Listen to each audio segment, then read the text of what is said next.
Mari kita menghadap Tuhan kita. Tuhan, ini kami dengan segala keberadaan kami. Kami hidup, dilatih sejak kecil menjadi dewasa mandiri, memegang semua masa depan kami, menentukan, sehingga kami lupa arti melepas. Kami lupa arti bergantung. Kami lupa arti mengaku bahwa kami butuh Tuhan. Sampai Tuhan ambil satu persatu dalam hidup kami. Dan ketika tangan kami tidak bisa menggenggam lagi, menguasai lagi, kami baru menengadah ke atas dan berseru, Tuhan, kami perlu. Manusia yang lemah, Tuhan.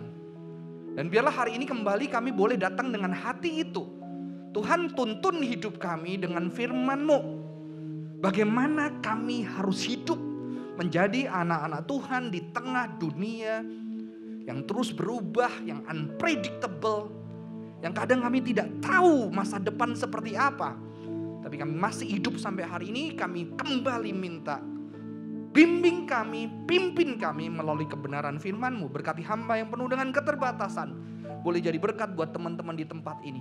Di dalam nama Tuhan Yesus Kristus kami berdoa. Amin. Silakan duduk, jemaat yang dikasihi Tuhan. Shalom. Hari kita akan berbicara tentang Boaz, tapi saya memberikan judul kisah secara spesifik, Boaz, Character as a Man of God. Jadi saya menambahkan Character as a Man of God. Bagaimana kita belajar dari Boaz, karakter Boaz sebagai anak Allah. Perkenalkan, nama saya, ini pertama kali saya, tadi ibadah yang pertama saya melayani di tempat ini, saya Johan Nugroho.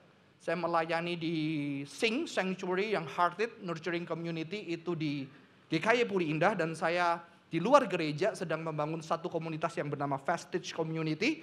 Itu komunitas untuk anak-anak yang suka mikir aneh-aneh, beberapa yang nggak suka sama gereja, atau kadang-kadang ada pertanyaan yang tidak dibicarakan di gereja, ngumpul di kafe, nggak ada doa, nggak ada baca Alkitab. Kita cuma sampaikan materi, kita ngobrol, kita discussion, dan siapapun boleh ikut, Kristen, nggak Kristen, ateis, agnostik, LGBT boleh ikut teman-teman. Jadi jangan kaget nanti kalau lihat saya di kafe, tahu-tahu saya ngomong, tahu-tahu yang ada yang keluar rokokan, jadi please. Itu memang komunitas yang saya rintis, kita memberikan ruang buat teman-teman unchurched, orang yang tidak suka bergereja, untuk bisa ada di sini, saudara-saudara. Ya. Hari ini saya akan menyampaikan kisah daripada Boaz. Kita akan membaca Alkitab kita, Rut 2 ayat 5 sampai 17.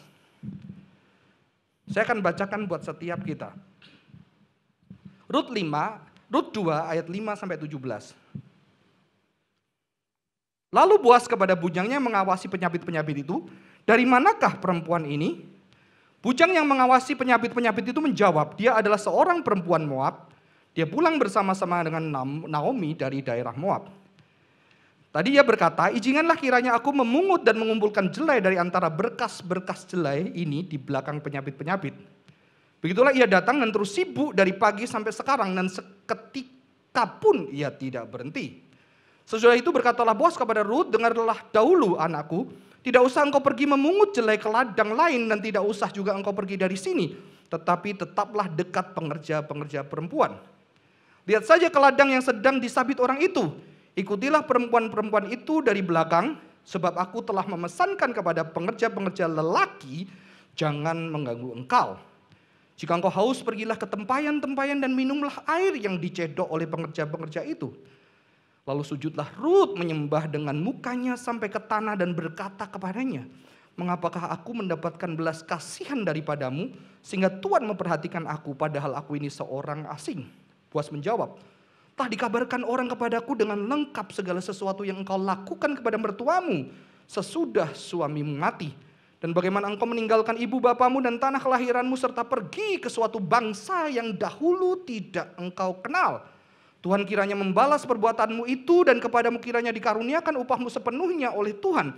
Sebab Allah Israel yang di bawah sayapnya engkau datang berlindung. Kemudian berkatalah Rut, memang aku mendapatkan belas kasihan daripadamu, ya Tuanku. Sebab Tuhan telah menghiburkan aku dan telah menenangkan hati hambamu ini. Walaupun aku tidak sama seperti salah seorang hamba-hambamu perempuan. Ketika sudah waktu makan, berkatalah Boaz kepadanya, datanglah kemari, makanlah roti ini dan celupkanlah suapmu ke dalam cuka ini. Lalu duduklah ia di sisi penyabit-penyabit itu, dan Boaz menunjukkan mengunjukkan bertih gandum kepadanya. Makanlah Rut sampai kenyang, bahkan ada sisanya. Setelah ia bangun dan memungut pula, maka Boas memerintahkan kepada pengerja-pengerjanya, dari antara berkas-berkas itu pun ia boleh memungut, janganlah ia diganggu. Bahkan haruslah kamu dengan sengaja menarik sedikit-sedikit dari onggokan jelai itu untuk dia dan meninggalkannya supaya dipungutnya. Janganlah berlaku kasar terhadap dia. Maka ia memungut di ladang sampai petang, lalu ia mengirik yang dipungutnya itu dan ada kira-kira seeva jelai banyaknya. Saudara-saudara yang terkasih, jemaat yang dikasih Tuhan, kita hidup di dalam sebuah dunia yang kalau kita lihat hari-hari ini, dunia yang tempat kita hidup sedang mempromosikan, menyuarakan yang namanya hospitality. Menyuarakan sebuah praktek hospitality. Kalau kita boleh belajar kata hospital, sebetulnya dari ini saudara-saudara. Jadi apa itu praktek hospitality? Nanti saya akan menjelaskan lebih detail. Tetapi adalah sebuah sikap yang nyata untuk kita memperlakukan orang lain. Memperlakukan sesama dan secara khusus sebetulnya strangers, orang lain, orang asing. Tetapi di dalam dunia kita diserukan untuk bagaimana menyambut orang-orang yang asing atau orang-orang yang sedang mengalami kesulitan, mengalami ketidakadilan, mengalami kesusahan hidup. Contohnya, dunia sedang menyuarakan untuk negara-negara menyambut yang namanya refugee. Refugee adalah orang yang pergi dari satu negara yang penuh dengan konflik. Maka dunia di dalam full filsafat pun menyuarakan ke negara-negara harus menyambut orang-orang yang terbuang itu dan diterima di negaranya, saudara-saudara.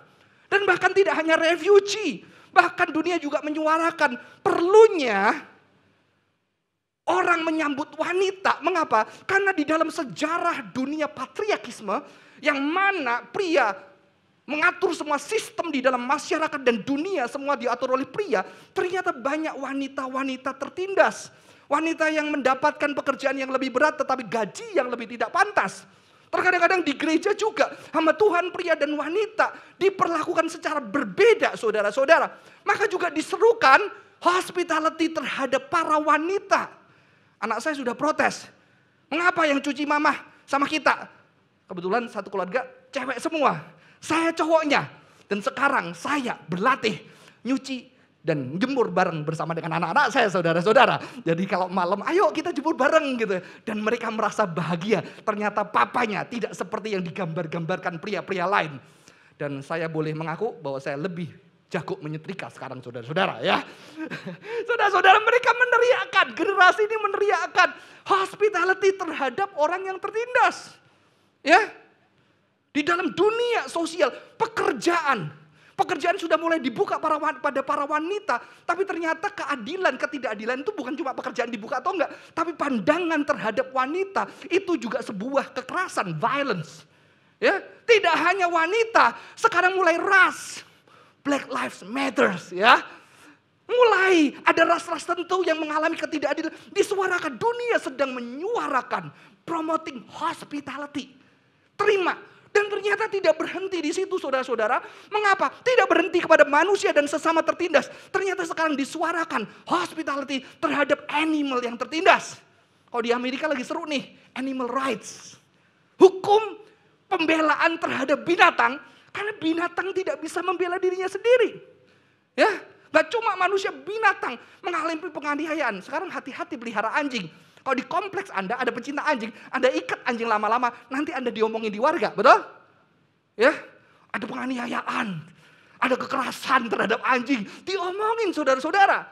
Ya, itu kenyataan dan akhirnya banyak anak muda di Amerika hari-hari ini sudah memilih gaya vegan. Bukan karena mereka Kristen, Buddhis atau agama apa, tapi karena mereka melihat perlunya suara untuk hospitality terhadap animal. Karena industri animal begitu kejam. Ya, begitu kejam. Kalau suka nonton Netflix bisa nonton Game Changers ya. Itu bagaimana orang beralih vegan. Saya sedang berlatih tapi ternyata gagal karena mahal saudara-saudara ya. Ternyata vegan itu tidak enak yang kita bayangkan. Cuma industrinya di Indonesia belum ada. Dan kalau di US itu juga masih mahal karena lebih sehat. Dan terbukti lebih sehat, saudara-saudara. Mereka mulai melihat hospitality terhadap animal. Ya, tidak hanya itu berlanjut, animal, sekarang hospitality terhadap bumi kita. Earth. Save the earth. Ya. Jadi dunia itu sangat ramah. Di dalam bahasa aslinya, hospitality, itu filosenia, kalau Indonesia nerjemahin keramah tamahan. Nggak enak saudara-saudara, ramah tamah. Ya masih sih kalau kita ramah tamah kan sediain makanan saudara-saudara. Masih nyambung ya kalau orang Indonesia. Tapi sekarang ada terjemahan baru, kesanggerahan. Sanggrah. Saya juga nggak tahu itu maksudnya sanggrah itu kayaknya lebih mantep ya. Kesanggerahan. Kayak jadi tenang gitu ya di rumahnya orang gitu ya saudara-saudara. Ketika kita diterima dan dilayani. Jadi dunia sedang menyuarakan hospitality. Bagaimana kita orang Kristen di tengah dunia yang mengawarkan hospitality, bagaimana how to become a man of God. Bagaimana kita menjadi anak-anak Tuhan di tengah dunia yang sangat ramah, yang menyuarakan keadilan. Celakanya kalau orang Kristen cuma mikirin dirinya doang. Yang penting gue kaya, anak gue nikah dengan anak kaya, dan dia hidupnya nyaman, selesai. Celaka kita kalau memikirkan itu. Mengapa? Karena dunia kita sedang begini saudara-saudara. Ya. Hari ini saya akan mengajak kita belajar dari Boaz supaya kita belajar bagaimana menjadi man of God di dalam dunia ini saudara-saudara. Ya. Saudara-saudara, ketika saya akan menyampaikan dulu apa yang saya dapatkan, nanti baru kita lihat di dalam bagian-bagian tertentu saudara-saudara. Akan ada 3 poin di sini. Yang pertama, how to become a man of God. Yang pertama adalah improving social awareness. Tingkatkan kesadaran sosial. Apa itu kesadaran sosial? Kesadaran sosial adalah kepekaan akan sesuatu yang di lingkungan kita. Di sekitar kita ada something, lingkungan, relasi, budaya, sekitar kita punya kepekaan. Kita punya awareness. Seorang tokoh mengatakan, Elis Rowe mengatakan, kemampuan secara akurat mengerti emosi dari orang lain dan berempati terhadapnya. Jadi ketika kita di dalam satu sosial, relasi sosial, kita mulai melihat ada orang lain di sana. Ada orang lain punya tempat tinggal, punya story. Kita bisa berempati terhadap orang itu. Jadi ketika orang yang punya kecerdasan sosial ini melakukan sesuatu, dia memikirkan bagaimana memikirkan emosi dan tindakan kita berdampak kepada orang lain, oke? Ya, kalau aku gini kira-kira apa yang terjadi? Kalau saya begini kira-kira apa yang terjadi? Menyakitkan nggak buat orang si A? Kalau menyakitkan buat si A, si B menyakitkan nggak? Si C, ternyata saudara-saudara, hidup itu kayak film Korea. Apa saudara-saudara? Ketika ada bagian nangis, nggak semua nangis, betul kan? Kita nangis, kok dia nggak nangis? Cuma gue yang nangis. Terus bagian dia nangis, kok gue gak nangis? Karena punya konteks yang berbeda. Maka kita perlu awareness. Dan ini tidak mudah saudara-saudara, mengapa? Karena kita hidup di dalam tubuh kita, hidup di dalam sebuah sosial.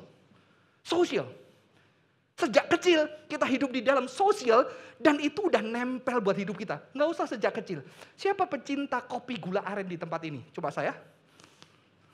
Enggak ya, nggak mau ngaku ya. Siapa pecinta kopi lah, nggak usah pakai gula aren, nggak sehat di tempat ini. Ada? Saudara, kalau pagi itu, kalau saya mau persiapan korban, nggak ada kopi, otak saya nggak jalan, seolah-olah Roh Kudus tidak bekerja, saudara-saudara. Ya, karena apa? Tubuh saya sudah saya biasakan tiap hari giling, bauin aromanya. Walaupun saya maknai secara spiritual, ini adalah spiritualitas saya. Ritual pagi, menikmati harumnya kopi yang dari Tuhan, begitu ya. Tapi sebetulnya ada something wrong, mengapa? Karena tubuh saya secara sosial, secara kehidupan, saya sudah melatihnya tiap hari ngopi. Begitu nggak ngopi, otaknya error, saudara-saudara. Itu bahaya sosial. Itu membentuk kita, cara berpikir kita, cara hidup kita. Ya, saya cerita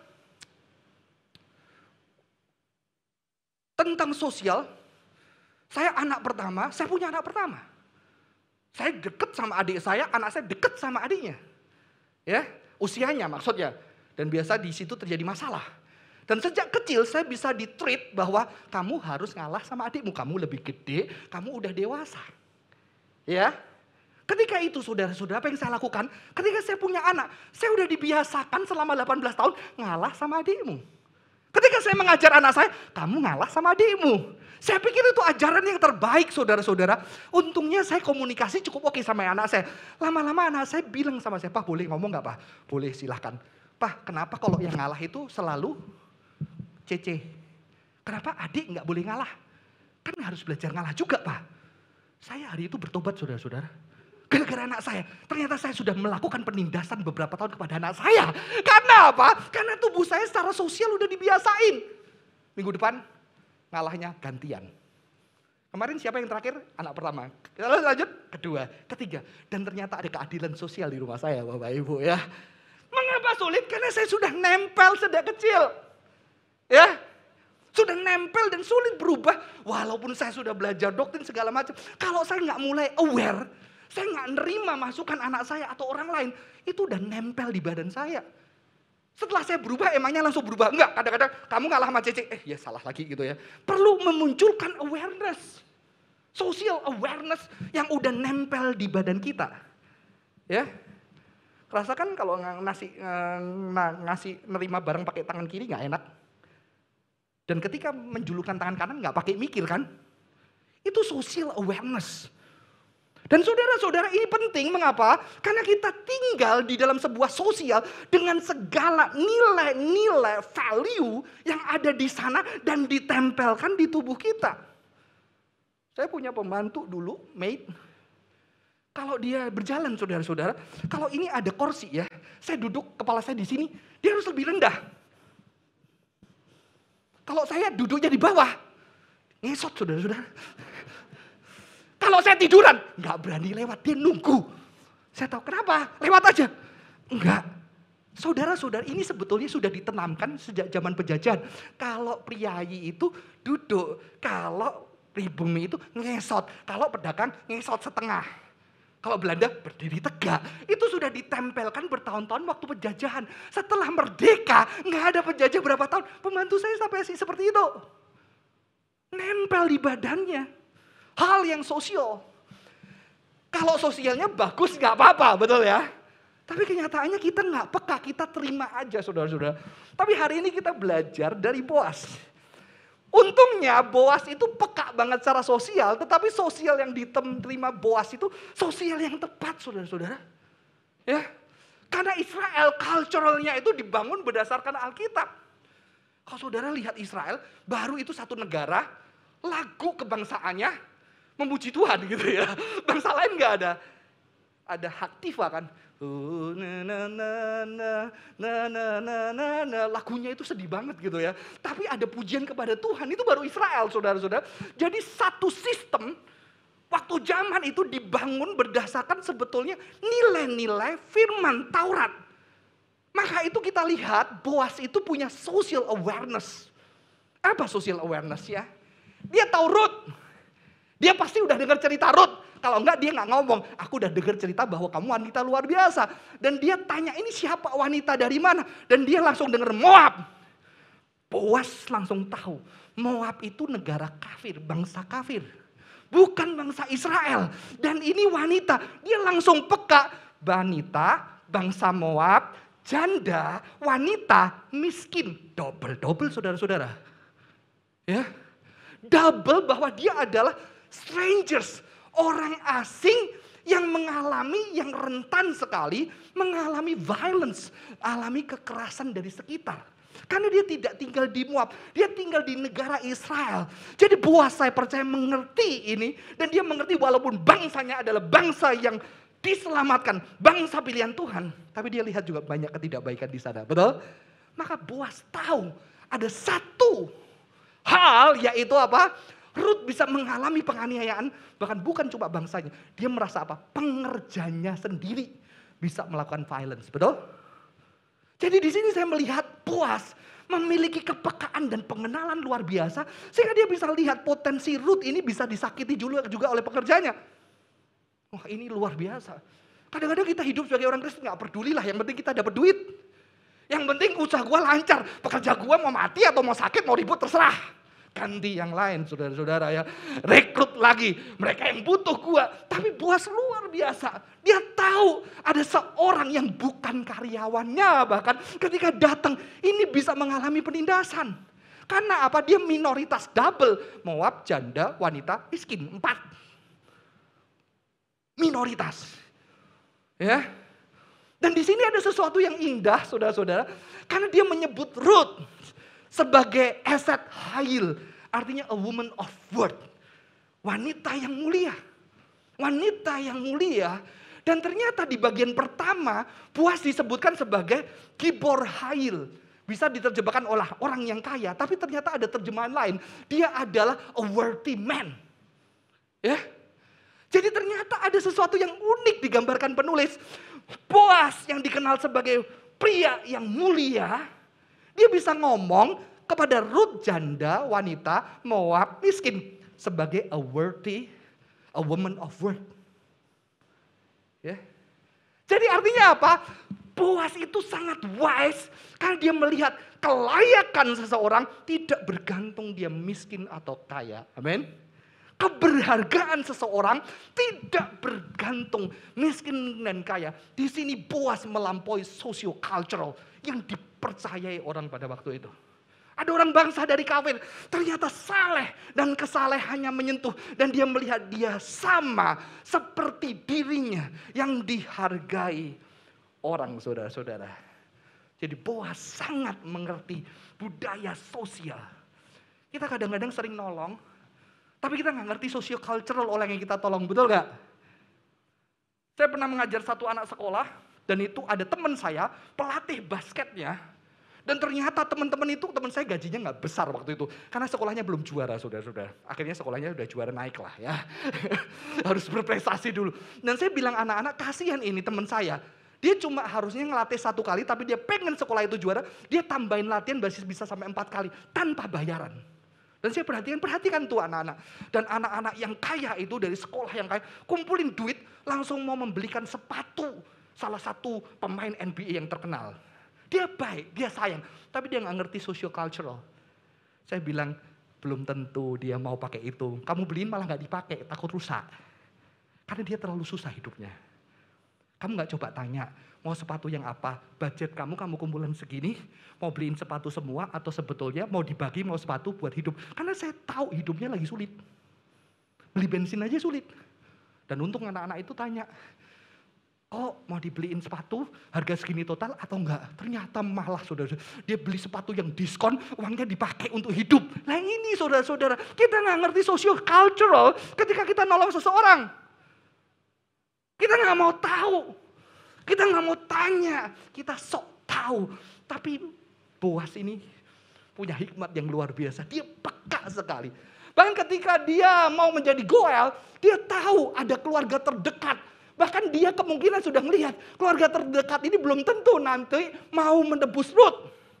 Goel itu adalah satu konsep di dalam perjanjian lama. Kalau keluarga itu bisa menebus keluarganya, umpama dia hutangnya banyak, dia bisa bayarin tanah untuk melunaskan hutangnya.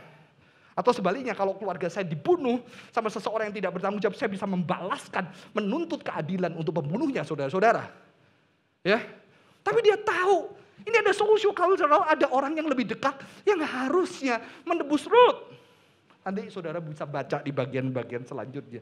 Jadi kita melihat di sini, kita perlu improving our social awareness.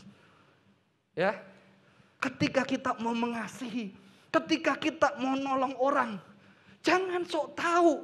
Tanya bagaimana kisahnya, hidupnya beda saudara-saudara. Yang kita bayangkan kebutuhan beda sama yang mereka bayangkan, betul?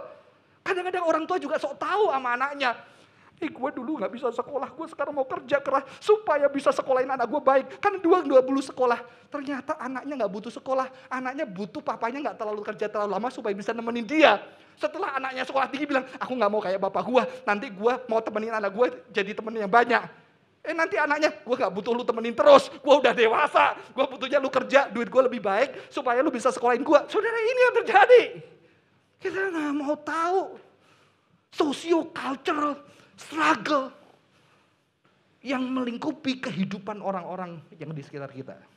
Ya, Alkitab hari ini mengajarkan, ayo improving our social awareness. Yang kedua, saudara-saudara, how to become a man of God, living a pious life. Menghidupi kehidupan yang saleh. Saleh itu apa? Ternyata hospitality adalah praktek kesalehan. Jadi kalau kita berbayangkan skala kesalehan itu apa? Di Alkitab jelas, kesalehan adalah hospitable. Hospitable adalah praktek kesalehan. Saudara-saudara, kata hospitality, ya kata hospital itu sebetulnya dari sana, saudara-saudara. Dan saya melihat seluruh isi Alkitab itu hospitality. Sejak manusia diciptain, disediain makanan, boleh makan semuanya, oke? Dan Tuhan ketika nyelamatin Israel, dia sedayain satu tanah yang penuh dengan susu dan madu. Bahkan nanti terakhir ketika Tuhan datang akan ada perjamuan, kawin anak domba. Jadi kerjaannya makan terus, saudara-saudara. Jadi kalau kita jarang naktir teman kita kurang hospitable, kita kurang rohani, saudara-saudara ya. Karena Tuhan makan bersama, ya. Sampai saya lucu, ada baca tafsiran ini ngaco banget sih tafsirannya. Katanya ketika Yesus di pesta itu bawa murid-murid ngabisin anggur, saudara-saudara ya. Ada tafsiran yang ngomong kayak gitu. Makanya dia bertanggung jawab. Ini tafsiran orang lain, saudara-saudara ya. Tapi menandakan apa? Kebersamaan, makan bersama. Makanya kekristenan ketika berkembang, mereka makan bersama. Memecah roti setiap hari. Bahkan ada mencium kudus, artinya apa? Orang-orang yang terbuang, yang ketika percaya Yesus dibuang dari keluarga, datang ke gereja, dipeluk, dicium. Kamu adalah keluargaku, karena ciuman itu untuk keluarga. Walaupun tradisi itu akhirnya dihilangkan, saudara-saudara. Itu hospitality. Dan dulu ketika saya mempelajari, ternyata di abad-abad tertentu, hospital yang paling gede adalah di samping gereja. Yang bukan cuma orang sakit, orang yang butuh makan bisa makan. Orang yang kelaparan bisa datang. Orang yang gak ada penginapan bisa datang di gereja. Yaitu di tempat hospitality. Gerakan Reform sudah memikirkan ini. Martin Luther, John Calvin mengatakan harus ada hospitality. Tapi akhirnya John Wesley yang mengatakan, kamu pengen merasakan cinta Tuhan, datang ke gereja, makan bareng sama kita. Lu akan rasakan cinta Tuhan. Maka di dalam metodis itu sering makan-makan, sering di di rumah-rumah itu ada makan bersama, saudara-saudara. Itu love of God dinyatakan. Saudara-saudara, ini adalah hospitality, philosenos. Philo, love, senos, xenia, ya.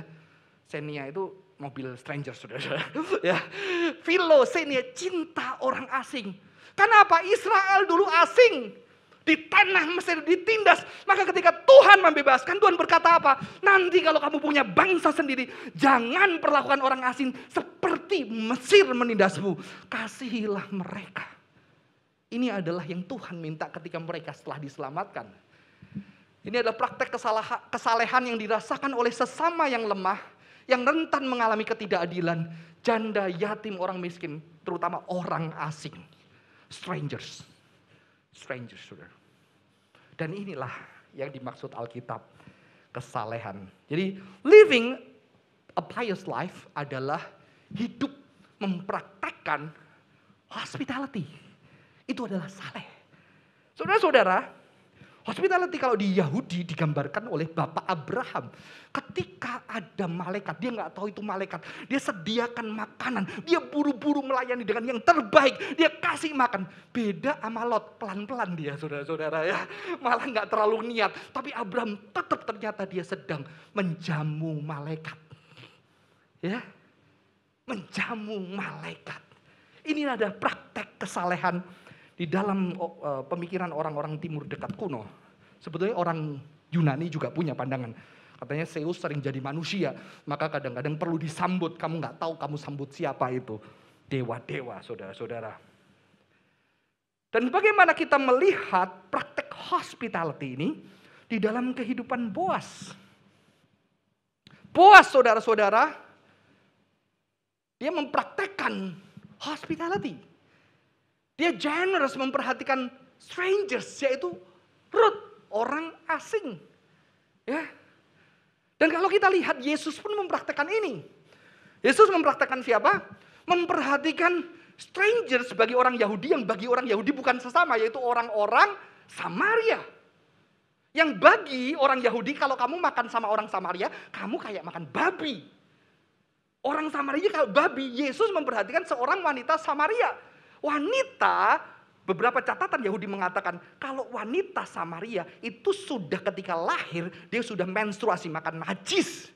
Tapi Yesus datang meminta minum dari tangan seorang wanita Samaria. Dia udah Samaria negatif, ya kan? Lalu di Samaria dia juga tidak disukain.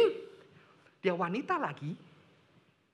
Dan sebetulnya ada sesuatu yang indah di situ. Yesus memintanya di sumur. Kalau kita lihat di Alkitab, semua perjumpaan cinta di sumur, saudara-saudara. Cari jodoh di sumur. Jadi anak-anak muda kalau mau cari jodoh, ke sumur.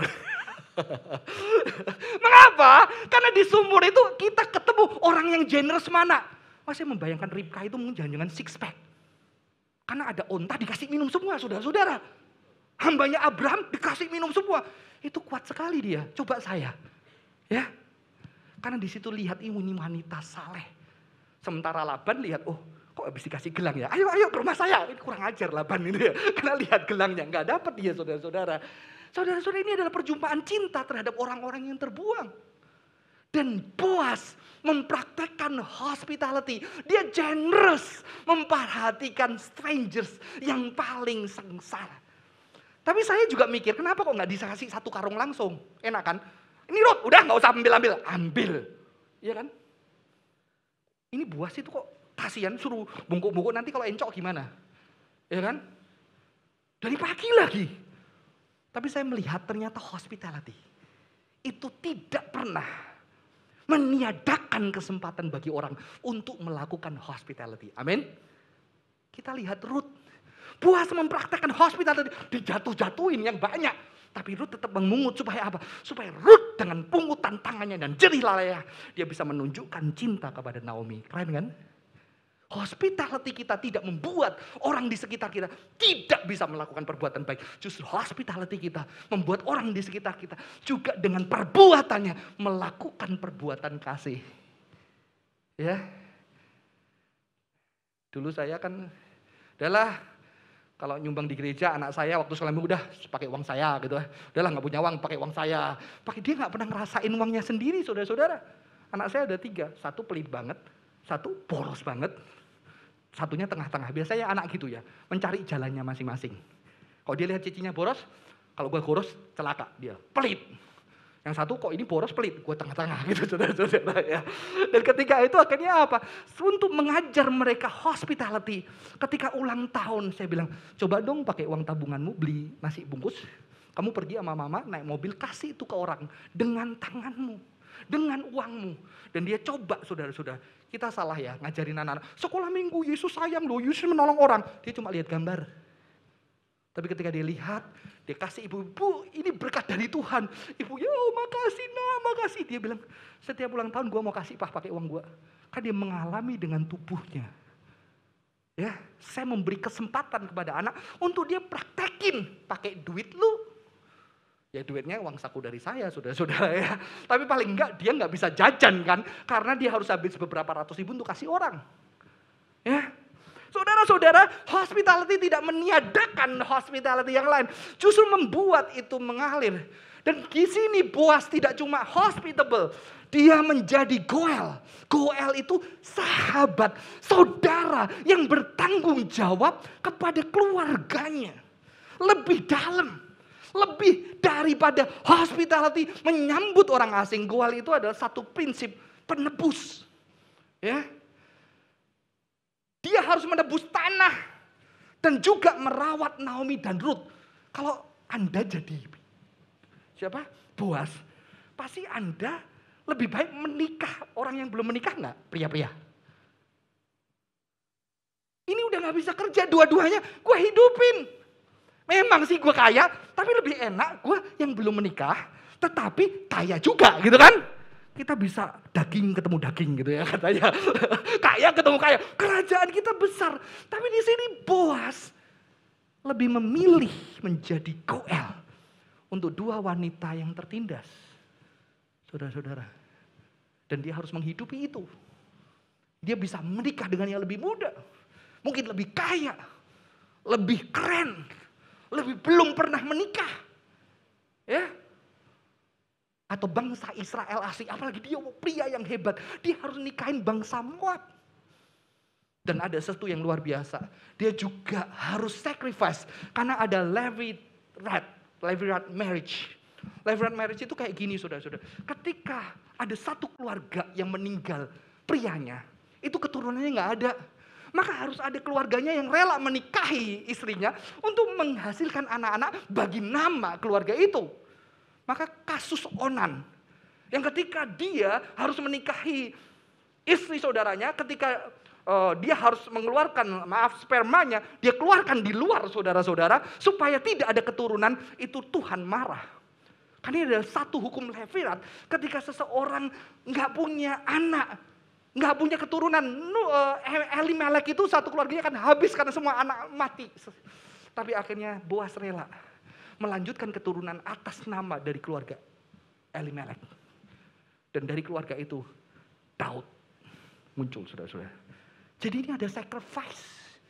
Udah hidupin, punya anak, 6 orang, saudara-saudara. Ini yang dilakukan Boas.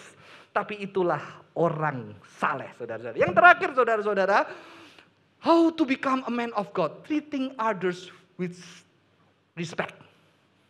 Seorang Rabah Hillel mengatakan seperti ini, saudara-saudara. What you yourself hate, don't do to your neighbor. This is the whole Torah, the rest is commentary. Ini seperti yang dikatakan Yesus, kalau kamu pengen melakukan sesuatu pada orang lain, lakukanlah. Pengen orang lain lakukan itu terhadap kamu, lakukanlah. Ini adalah isi seluruh Taurat. Yang lain adalah komentari. Komentari. Jadi ini adalah inti. Dan saya percaya Boas melakukan ini. Dia tidak memperalat sesama, tetapi memperlakukannya sebagai pribadi yang utuh. Yang punya kisah. Sebagai satu pribadi yang punya pergulatan, yang punya kisah, saudara-saudara. Boas respect terhadap orang lain. Saudara, Boas punya karyawan yang ada yang bandel. Makanya dia berpikir, nih karyawan bisa ganggu Rut. Betul kan? Kok tetap dipakai? Nggak dibuang aja? Ya kalau Rut, nanti kalau anak gue diganggu. Ada kan terjadi? Ada saudara-saudara. Anak-anak yang dilecehkan oleh karyawan-karyawannya. Ya, ini Boas tahu nih karyawan gue ada yang brengsek. Apakah Boas berpikir, ya udahlah nggak apa-apa, yang penting kerjanya bagus, yang penting duit gue banyak. Saya rasa tidak seperti itu, saudara-saudara. Tetapi Boas melihat manusia sebagai sebuah manusia utuh. Dia tahu, maka dia ciptakan sistem. Dia ingatin orang itu supaya tidak melakukan kejahatan. Dia respect. Saya percaya Boas juga tahu kenyataan ini. Dan dia memberikan kesempatan buat orang-orang untuk berubah. Saya percaya, ini tafsiran saya, saudara-saudara. Dia tetap tahu kejahatan itu ada. Nggak bisa dilepaskan. Tapi dia memberikan, tetap mau mengatur, menasehati. Untuk apa? Supaya dia lihat respect. Karena orang itu belum tahu nasib selanjutnya. Betul nggak? Saya punya murid. Saya kesal banget. 1 semester nggak pernah ngerjain tugas. Di pertemuan terakhir dia angkat tangan, saudara-saudara. Dan saya langsung keluar tanduknya. Saya, apa ya? Nggak kerjain tugas. Saya ceramah 1/4 jam. Setelah hati saya lega, saya diam. Tapi tahu-tahu di hati saya, karena saya belajar filsafat, dia bilang logika kita juga bisa salah.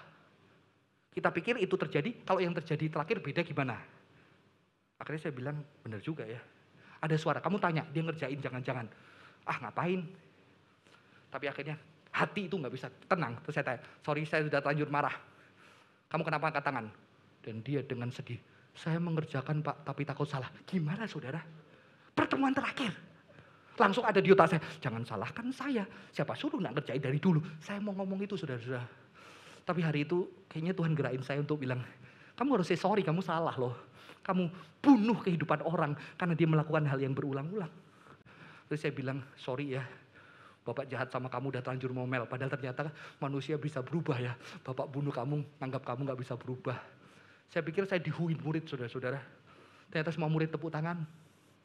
Wah, ternyata mereka membutuhkan guru minta maaf saudara-saudara ya. Ternyata saya minta maaf dan saya bersyukur, saya belajar. Orang yang di sekitar kita yang kurang ajar, dia masih belum mati. Kenapa kita bunuh terlebih dahulu? Saya lihat Boas melihat ini. Ya. Dan dia memperlakukan Ruth sebagai wanita terhormat. Setelah Ruth berbaring di kakinya, Boaz bilang apa? Bangun pagi-pagi, tutup pakai kerudungmu supaya orang nggak lihat, supaya orang tidak merendahkan kamu lagi. Dan Boaz memperlakukan Ruth dengan hormat dan dia menepati janjinya terhadap Ruth. Boaz bisa kurang ajar. Boaz bisa tidurin habis itu tinggalin. Bye Ruth. Dia tidak melakukan itu. Karena dia pria yang terhormat dan dia menepati janjinya. Ini keren saudara-saudara ya. Sesuatu yang luar biasa saudara-saudara. Saudara-saudara, saya akan akhiri dengan sebuah kutipan dari buku Homo Deus karangan Yuval Noah Harari. Buku yang pertama Homo Sapiens, yang ini bukan buku Kristen ya saudara-saudara. Dia ngomong apa? Untuk pertama kali di dalam sejarah, orang itu banyak yang lebih mati karena kebanyakan makan daripada kekurangan makan. Itu baru terjadi. Jadi jangan berpikir dunia ini sekarang orang mati karena kekurangan makan. Tidak. Mayoritas mati karena kebanyakan makan, saudara-saudara. Gimana enggak boba, gula aren, apalagi? Udah mahal membunuh kita, gitu kan? Saya tuh kalau pergi satu gereja, kalau di Medan, saudara-saudara, itu saya harus berdoa. Saya dijamu, tapi hospitality-nya ini bisa membunuh saya. Setiap pulang naik 3 kilo, saudara-saudara. Saya harus fitness lagi. Saudara-saudara, itu real. Jadi ternyata apa? Banyak orang bunuh diri daripada dibunuh tentara, perang, teroris, kriminal. Dijadiin satu sama yang bunuh diri, banyak yang membunuh diri. Yang ketiga, banyak orang mati gara-gara McD daripada Al-Qaeda, Ebola. Saya nggak tahu kalau COVID terakhir gimana saudara-saudara ya. Saya belum ada. Ini bukunya ditulis sebelum COVID. Dan menunjukkan apa? Di tengah dunia yang meneriakan hospitality terhadap animal, ternyata dunia kita banyak orang-orang yang tidak bisa kontrol dirinya. Banyak orang yang kesepian. Banyak orang yang tidak hospitable juga terhadap dirinya. Dan bagaimana kita dengan prinsip yang ada di dalam Boaz, yang dihidupi Boaz, bisa menjadi berkat buat orang-orang yang kesepian. Orang-orang yang membutuhkan cinta. Orang-orang yang membutuhkan kasih sayang di tengah dunia yang seperti ini. Bagaimana? 3 jawaban dari Boaz tadi. Improving social awareness. Kita harus sadar. Ternyata banyak orang di sekitar kita kesepian. Yang kita mungkin tidak tahu. Tetapi karena gereja kurang memberikan ruang untuk orang boleh jujur, kecewa sama Tuhan. Takut, tidak percaya kalau Tuhan pelihara hidupnya. Sehingga mereka simpan dan mereka kesepian. Saya bertemu dengan beberapa teman businessman yang dia bilang, kadang-kadang di dalam kondisi ini ketika nggak ada uang, dia pelayan, atau dia berpikir apa? Saya udah berpikir, Tuhan buat apa aku hidup? Kenapa yang aku bangun bertahun-tahun, dalam 2 tahun habis? Dan aku sudah berdoa, berpuasa, dan dia tidak dapat itu, saudara-saudara. Kita kadang-kadang tidak tahu social awareness, tidak tahu kondisi mereka struggle-nya kayak apa, saudara-saudara. Kita perlu living a pious life. Kita perlu hidup sebagai orang saleh. Memberikan hospitality sesuai dengan kebutuhan orang itu. Saya jelas gak bisa beri uang. Tapi saya punya waktu untuk bisa dengerin. Nangis bareng, duduk bareng. Kadang-kadang naktir kopi saudara-saudara. Untuk bisa menjadi teman. Dan itu adalah kesalehan. Hospitality yang puncak. Bukan memberikan makanan. Memberi diri kita seperti Yesus memberikan tubuhnya sebagai roti buat orang lain saudara-saudara. Dan terakhir, treating others with respect. Tetap memberikan ruang bahwa Tuhan bisa beranugerah. Di gereja ada orang-orang, ada anak-anak yang kurang ajar. Dan kadang-kadang saya berpikir, kalau dia keluar gereja, aman gerejanya. Tapi kalau saya berpikir, kalau anak saya yang brengsek kayak gitu, saya pengen anak saya diperlakukan seperti apa. Maka itu membuat saya harus belajar lagi. Ketika saya berjumpa dengan anak itu, kalau itu anak saya pengen anak saya dikasih atau tidak. Atau dibuang dari gereja, dibiarkan ketika dia pergi. Dan inilah yang harus kita lakukan. Karena sosial struggle beda. Saya akhiri dengan cerita. Ada rekan yang ketika pandemi bingung. Bingung mengambil keputusan. Karena dia bingung gimana harusnya semua tutup. Tahu-tahu karyawannya memanggil bosnya. Kurang ajar kan ya. Karyawannya kumpul. Bos datang. Dia datang saudara-saudara. Ibu ini datang. Ternyata karyawannya demo. Minta apa? Minta turun gaji. Pernah ketemu? Karyawan minta turun gaji, saya aja waktu pandemi nggak minta turun gaji sama gereja, saudara-saudara. Ini karyawan yang lebih pendapatan kurang, Kurunkan gaji kami karena kami mencintai perusahaan ini. Kami pengen perusahaan tempat makan ini bertahan. Turunkan supaya kita bisa ngelewatin bersama. Ibu ini nangis. Dan saya bersyukur ini berkat dari Tuhan. Saya sharingkan kepada orang yang lain yang bekerja. Dan orang yang lain jadi sedih. Kenapa? Saya mengalami, Pak. Tapi socio-culturalnya beda. Saya ngalamin, Pak. Saya nggak turunkan gaji karena kasihan mereka. Saya nggak turunkan gaji 1 tahun karena saya berpikir pandemi cuma 1 tahun. Ternyata 3 tahun. Iya, Pak, kalau ibu itu perusahaan makan karyawannya nggak semahal perusahaan saya. Dan sekarang saya terpaksa melepas satu-satu. Dia nggak bisa bertahan lagi. Jadi ternyata saudara-saudara, cerita yang sukacita ketika diceritakan ke yang lain belum tentu menjadi sukacita. Maka saya merendahkan diri saya, maaf. Berarti ada pergulatan yang berbeda yang membuat saya harus belajar lagi. Dan bagaimana Tuhan membuat saya bisa jadi berkat buat Bapak ini. Akhirnya saya coba apa? Ayo Pak, kita lewatin day by day, kalau resah cerita, ngobrol, nongkrong. Supaya apa? Paling enggak Pak, otak saya lega. 3 jam kita ngobrol, saya enggak mikir kerjaan saya. Saya enggak mikir utang saya Pak. Saya mikir Tuhan, saya mikir teologi. Saudara, itu pun berkat dari Tuhan. Ya, socio-cultural berbeda. Bagaimana kita mengasihi ke setiap tempat sesuai dengan kebutuhan. Dan kita jadi berkat. Amin. Mari kita tundukkan kepala, kita berdoa. Tuhan, kami terbatas karena tubuh kami berada di dalam sejarah kisah kehidupan kami yang kami tidak pernah menghidupi kehidupan orang-orang di sekitar kami. Tapi biarlah hari ini kami punya kerinduan, tubuh kami bisa Tuhan pakai jadi berkat buat orang-orang di sekitar kami. Anak kami, orang tua kami, teman kami, pekerja kami, atasan kami. Tubuh kami bisa jadi berkat buat mereka untuk mempraktekkan kasih dan hospitality.